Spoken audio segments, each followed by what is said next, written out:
ياخد الدوري ويخسر الاهلي الدوري. ليه؟ عشان خاطر انا مشجع زملكاوي. مشجع زملكاوي وفرقتي واخده على قفاها هذا الموسم، واخر 3 ماتشات مش عارفه تكسب ماتش. لا عارفه تكسب المصري، ولا عارفه تكسب البنك الاهلي، ولا عارفه تكسب سيراميكا كليوباترا. والزمالك بيمر بأسوأ عصره. والزمالك بيمر من يوم ما شجعت النادي ده وما شفتش موسم أسوأ من الموسم اللي انا بتفرج عليه السنه دي. بيراميدز اللي اول ما ظهر ما كانش له وجود مع الزمالك اصلا. دلوقتي الزمالك اصبح منافسته ان هو يوصل للمركز الثاني ويشارك في بطولة دوري ابطال افريقيا اللي هو بيراميدز خد مكانه.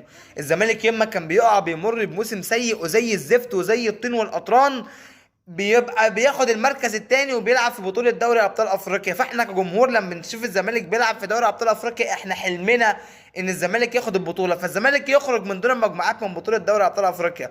اصبح كل طموحنا الان ان الزمالك يفنش الدوري مركز ثاني ويروح يلعب بطولة، يشارك بس في بطولة دوري ابطال افريقيا تاني. فده اصبح بقى ده طموح بعد ما كان طموحنا دوري وطموحنا ناخد افريقيا.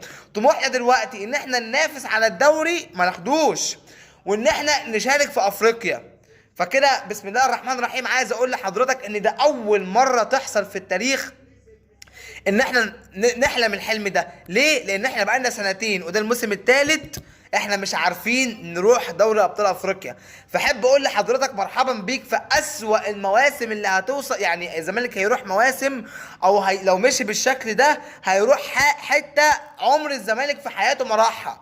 يعني الزمالك هيوصل لعصر من اسوأ العصور اللي مرت في عهد ممدوح عباس. يعني الزمالك هيبقى في المرحله الاسوأ. ايام ممدوح عباس انت كنت بتنافس على الدوري بس ما كنتش بتاخده، بس وكنت بتلعب وكنت بتروح افريقيا بس ما كنتش بتنافس، بس اسمك بتروح افريقيا.